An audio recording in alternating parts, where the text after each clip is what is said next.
We start tonight with a story that we're very happy to report, a story of small island nations standing up to China, tiny Pacific countries rebuffing the dragon. It's an incredible story and rare too.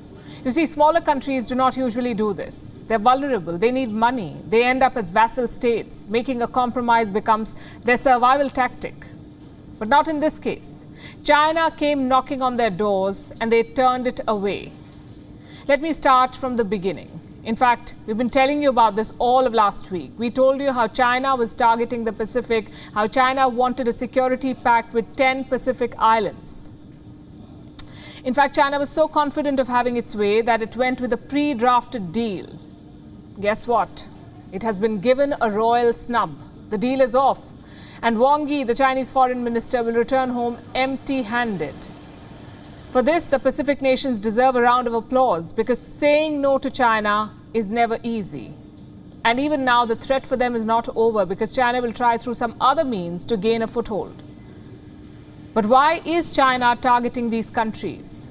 What is its game plan? And what happens next in this story? On Gravitas tonight, we'll discuss all of it. First, let's tell you about what happened today. Wang Yi was in Fiji. He was hosting a virtual meeting with 10 Pacific countries. The Solomon Islands, Kiribati, Samoa, Fiji, Tonga, Vanuatu, Papua New Guinea, the Cook Islands, Niue, and the Federated States of Micronesia. All of these countries, the leaders of all these 10 countries attended. Before today's meeting, Xi Jinping had sent a message to all of them. It said China would be a good brother to the region. Small problem. China has been a bad brother to way too many countries for the Pacific Islands to trust it. They saw through the motives. What was China asking for? A confidential security pact. Here's what they wanted, basically.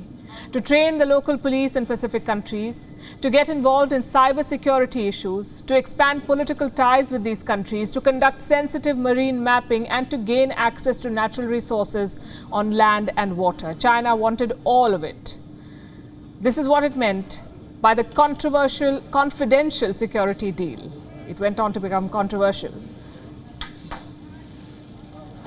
So these were China's demands. What was it offering in return? Well, China was offering money, and a lot of it. Millions of dollars in financial assistance, training for police officers in the Pacific, projects to map the ocean and increase law enforcement cooperation. What was in it for China? Strategic influence. China wanted the Pacific to be its turf. It wanted to replace the West, to become the net provider of security to the region.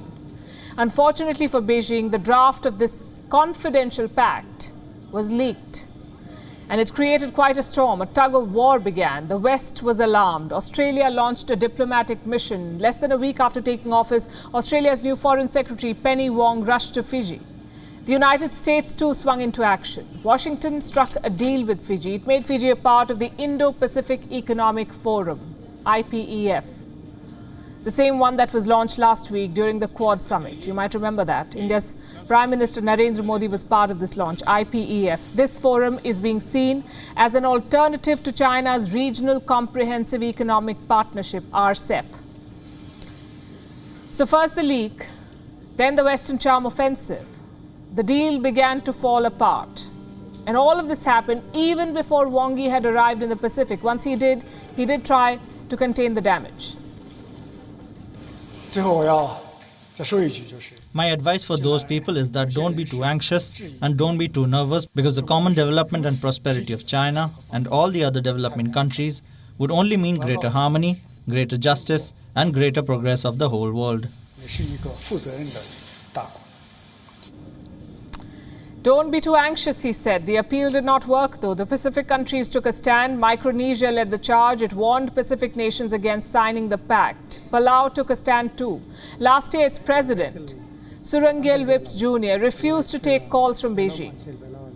Whips believes wide-ranging ties with China could be harmful. Fiji's leader, Prime Minister Frank Bainimarama, told the press that there was no consensus. China is a forum dialogue partner in the Pacific Islands Forum and is also an important bilateral partner to the 10 Pacific Island countries that met today.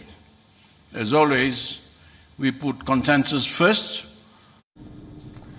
Well, that's how China's pact collapsed. Beijing thought it was a done deal, but Wang Yi's assurances failed to convince the Pacific. The world was watching today's meeting in Fiji, so a sizable number of journalists were also present to cover it. Soon after the talks were over, they rushed to the Chinese ambassador to Fiji, and they all had the same question. Why had the talks failed? Listen to China's response. There has been general support from the countries of 10 countries which we have diplomatic relations. But there are some, of course, there are some concerns on some specific issues. And we have agreed that these two documents will be discussed afterwards and until we have reached an agreement. Well, this is what total humiliation sounds like. China's bid to influence the Pacific has failed, and how? Wang Yi did sign some smaller deals. He still wants to chase that security pact, but the writing is on the wall for China. Nobody wants their friend requests. These Pacific nations have shown some bigger powers, how a country's sovereignty can and must be protected. WION is now available in your country. Download the app now and get all the news on the move.